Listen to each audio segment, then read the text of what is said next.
Halo teman-teman, kalau kamu seorang investor, tentu kamu kenal dengan bapak satu ini. Yaps, siapa lagi kalau bukan Warren Buffett, seorang investor terkenal. Juga merupakan salah satu orang terkaya di dunia dengan hasil investasinya.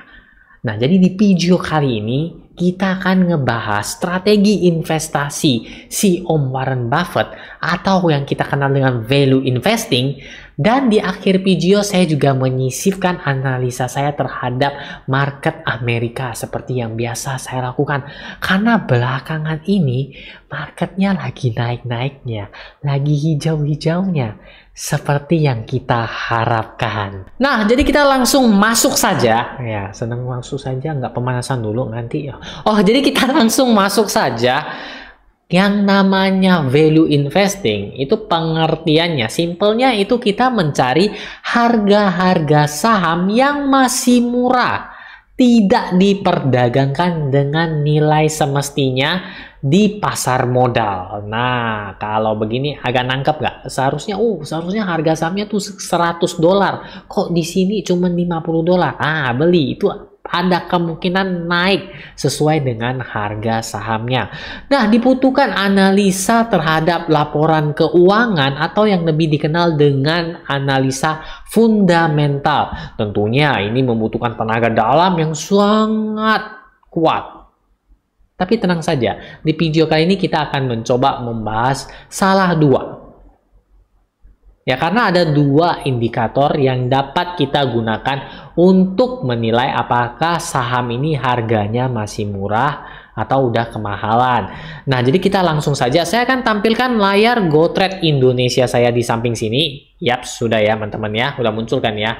Nah, sebelumnya kita akan update dulu portofolio saya. Nah, portofolio saya sekarang yang plus masih 2, yang hijau masih 2, yang minus masih 3, yang merah. Apple sudah mau menyerempet hijau, dan Google juga sebentar lagi. Alibaba yang dari minus berapa itu di video-video lalu 20-30%, sekarang sisa minus 10%-an aja. Nah, langsung saja ya teman-teman ya. Dalam laporan keuangan atau analisa fundamental untuk menentukan harga saham itu murah atau enggak, salah dua indikatornya yaitu adalah EPS atau yang lebih panjang kita sebut dengan earning per share. Nah, di sini kita langsung contohkan saja. Saya akan menggunakan Bank of America, BAC ini. Namun saya ingatkan kepada teman-teman, ini hanyalah contoh ataupun sharing ya teman-teman ya. Jangan dikira saya suruh beli ini saham, kagak. Ini bukan video pom-pom saham. Ingat, setiap investasi yang kita lakukan terlebih dahulu kita harus analisa sendiri, dan semua keputusan investasi merupakan tanggung jawab masing-masing.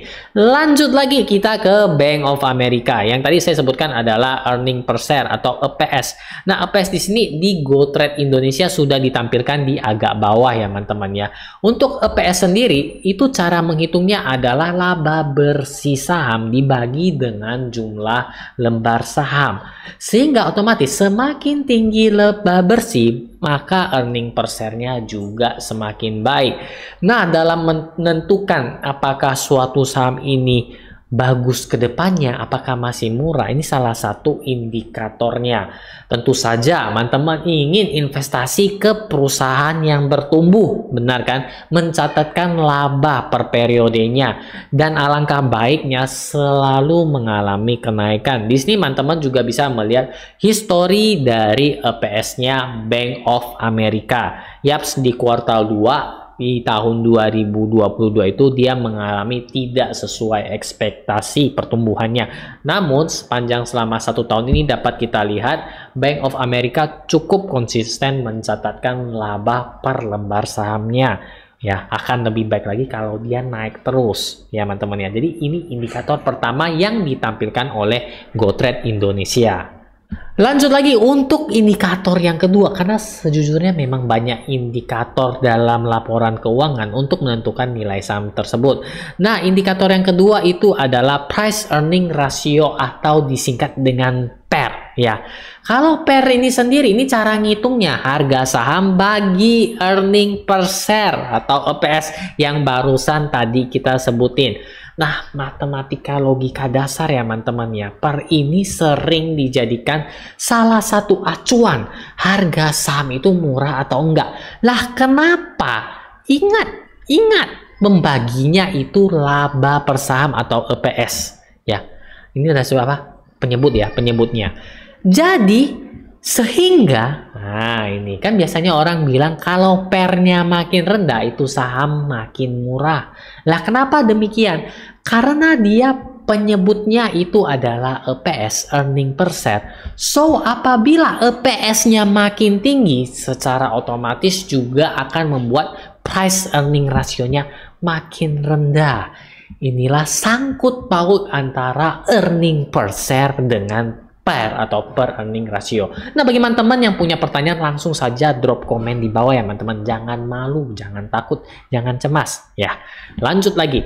Sehingga apabila teman-teman menemukan suatu saham yang memiliki per rendah, itu pasti belum tentu harga saham itu murah loh. Kayak gitu Yung. Nah, gini kita jelaskan sedikit lebih perlahan ya teman-teman ya. Karena kalau kita udah dapatin pernya ya, menurut ilmu-ilmu yang ada, sebaiknya kita juga melakukan perbandingan antara per yang saham A dengan sektor yang sama di saham lainnya. Itulah alasan kenapa saya menggunakan salah satu contohnya adalah Bank of America, karena lebih familiar kan. Kita akan cari salah satu temannya ya. Di sini kita bisa scroll agak ke bawah.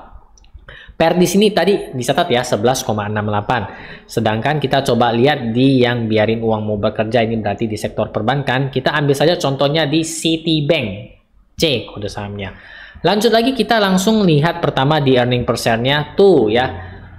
Kalau secara earning per share kita bisa lihat lebih memuaskan kayaknya ya teman-teman ya, dan dia selalu mencatatkan earning per share di luar ekspektasi. Ini poin positif ketimbang Bank of America tadi. Dan teman-teman bisa lihat di sini pernya hanya 6,61. Sektor yang sama, namun si Citibank pernya lebih rendah. Ini membuktikan dia mampu mencatatkan laba bersih ya teman-teman ya, lebih tinggi ketimbang Bank of America. Nah, apakah kedepannya si Citibank bakal naik lebih tinggi ketimbang Bank of America? Karena menurut indikator yang kita pelajari barusan, ini mendadakan Citibank harganya lagi murah ataupun lebih murah ketimbang temannya si Bank of America. Nah teman-teman, jadi seenggaknya itu salah dua, karena bukan salah satu ya, karena itu dua indikator untuk menentukan value investing, nilai suatu saham murah atau mahal di pasar yang sudah tersedia di GoTrade Indonesia. So simple banget kan teman-teman kan, tapi ingat ini merupakan acuan awal kita dalam menganalisa saham. Apakah untuk investasinya harganya udah ketinggian, bagaimana perkembangan labanya, dibandingkan per dengan sektor yang sama bagaimana. Oh, ini punya potensi cuan yang lebih tinggi. Seperti itu saja teman-teman ya. Nah teman-teman, jadi seenggaknya tadi telah kita bahas dua indikator, yaitu pertama earning per share EPS, dan yang kedua adalah price earning ratio per. Kedua indikator ini sudah disediakan GoTrade Indonesia sebagai langkah awal kita untuk menilai suatu saham. Jadi kita nilai terlebih dahulu. Nah, setidaknya kita sudah dibantu oleh dua indikator ini. Namun diperlukan analisa yang lebih dalam untuk melihat atau untuk mengikuti jejak si Om Warren Buffett. Oke teman-teman, jadi kita akan lanjut ke segmen berikutnya, yaitu menganalisa market Amerika. Nah teman-teman, ini merupakan grafik Dow Jones Industrial Average Index DJIA, dan kondisinya sekarang pasar lagi dibuka. Dan kenapa buka gap turun? Kok seolah-olah dia tahu saya mau bikin PGO dan katanya tadi kan naik, kok sekarang jadi turun. Nah oke teman-teman, bagi teman-teman yang baru pertama kali lihat saya, mungkin agak heran ini garis-garis apa ini, apakah ada melukis indah dan sebagainya. Dan ketahuilah teman-teman, ini merupakan hasil karya kita bersama ya teman-teman ya. Sudah kita gambar sejak kemarin-kemarin ya. Karena terakhir kali kita gambar itu sekitaran yang 3 November ini ya teman-teman ya. Ketika di sini kita mengatakan bersama di sini ada candle pembalikan loh. Apakah dia akan naik, dan kita memprediksi ya. Apakah dia akan langsung naik ataupun dia turun dulu ke harga supportnya di sini dan naik lagi, dan ternyata dia langsung naik. Oke, jadi biar nggak bingung ya teman-teman ya. Skenario ini karena nggak terjadi kita hapus. Ya, kenapa kita ngebahas market ini? Dan kayaknya teman-teman juga lihat ya, dia sudah naik lumayan tinggi dari harga paling rendahnya. Market Dow Jones atau Amerika ini, sorry, ketarik semuanya pula nih teman-teman. Kok suka ngikut dia ya? Oke, kita balik sini. Oke, ini ya garisnya ya. 14% dia sudah naik. Kita lihat bersama sampai tertinggi di sini sudah naik sekitar 18%-an. Nah, teman-teman, sekarang kondisi market sedang live dan dia mengalami penurunan. Harapannya, teman-teman, dia nggak turun terlalu dalam, melanjutkan kenaikannya. Lah, kenapa, teman-teman? Seperti yang teman-teman ketahui ya, teman-teman ya. Di sini kita ada melihat sedikit.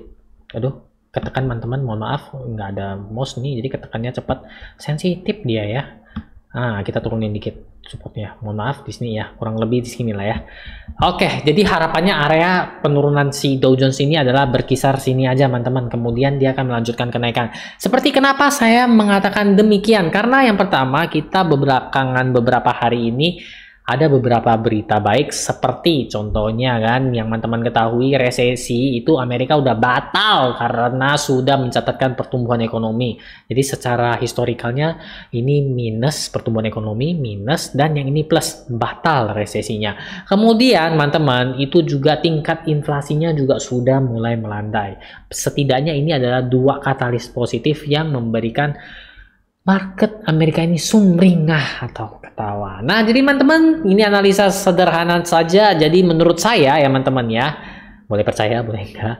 Kita akan sama-sama menilai bahwa nanti terlebih dahulu dia akan koreksi di area jingga ini. Harapan saya ketika dia koreksi di sini, dia langsung melanjutkan kenaikannya supaya kita juga cuan kan teman-teman ya. Dan nilai saham-saham kita naik. Jadi sebentar saya cari garisnya ini. Oke. Jadi dia udah koreksi ke area jingga ini ya teman-teman ya, berkisar di sini, dia akan melanjutkan kenaikannya. Yaps, dan harapan saya break yang kasih ini. Oke. Nah, gimana resistennya? Ya kurang lebih di sekitar sini ya teman-teman ya. Tuh di sini ya. Tapi kita lihat saja perkembangannya. Nah, bagi teman-teman yang kepengen, Yung tolong dong analisa teknikal saham ini ya. Tolong ya Yung analisa ini ya, nanti saya juga akan lampirkan di akhir video seperti ini. Nah, kemarin ada yang nanya, Yung itu Shopify udah naik, nggak mau take profit dulu ya, namanya juga dia kan baru naik. Saya juga sudah gambar ya teman-temannya. Ini untuk Shopify sendiri teman-teman nggak usah gimana ngejelimet, yang penting intinya aja ya teman-teman ya. Jadi kalau Shopify sendiri menurut saya karena marketnya memang lagi koreksi, dia juga ikut koreksi. Tapi perlu diperhatikan koreksinya itu volumenya nggak terlalu gede ya dibanding kenaikannya. Harapan saya koreksinya ini loh di kotak jingga ini ya, di kisaran angka 35.65 sampai 36.41. Itu angka koreksi saya. Itu juga termasuk dalam Fibonacci 0,5. Oh ya, bagi teman-teman yang istilahnya, oh Yung kamu ngomongnya itu bahasa planet dari mana? Langsung tanya aja di kolom komentar. Setelah turun di kotak jingga ini, harapan saya si Shopify bakal naik kembali di area jingga yang gede ini. Area ini ya teman-teman ya. Di sini. Ya. Jadi kalau tanya saya take profitnya kapan? Saya masih belum mau take profit. Saya mau lihat market kedepannya gimana terlebih dahulu. Oke teman-teman. Teman-teman, jadi seenggaknya di video ini kita sudah sama-sama sharing mengenai teknik yang digunakan Warren Buffett. Ya, kulit luarnya saja, karena kalau lebih dalamnya lagi nanti videonya jadi 7 hari 7 malam ya. Dan kemudian kita ada sebentar ngelihat menerawang market Amerika bagaimana. Dan bagi teman-teman, oh Yung, saya juga ingin join nih Yung untuk investasi di market Amerika. Gimana caranya ya Yung ya? Nah, teman-teman bisa langsung download aplikasinya GoTrade Indonesia, ada di Play Store maupun App Store. Dan jangan lupa masukin invite token yang ada di sini. Lah kenapa masukin itu? Karena bakal dapat bonus $2. Emangnya $2 bisa ngapain Yung? Di GoTrade Indonesia jangankan $2, $1 saja sudah bisa beli saham. Ya teman-teman ya. Jadi bisa dimanfaatkan langsung buat beli saham. Oke teman-teman. Dan bagi teman-teman yang masih bingung, penasaran akan sepak terjang saya, atau teman-teman belum nonton video yang ini, Itu boleh teman-teman nonton. Dan kemudian bagi teman-teman yang ingin tetap update portofolio saya dan bagaimana perkembangan ke depannya di dunia persilatan investasi ini, teman-teman boleh subscribe saya di sini. Sampai ketemu di video-video berikutnya.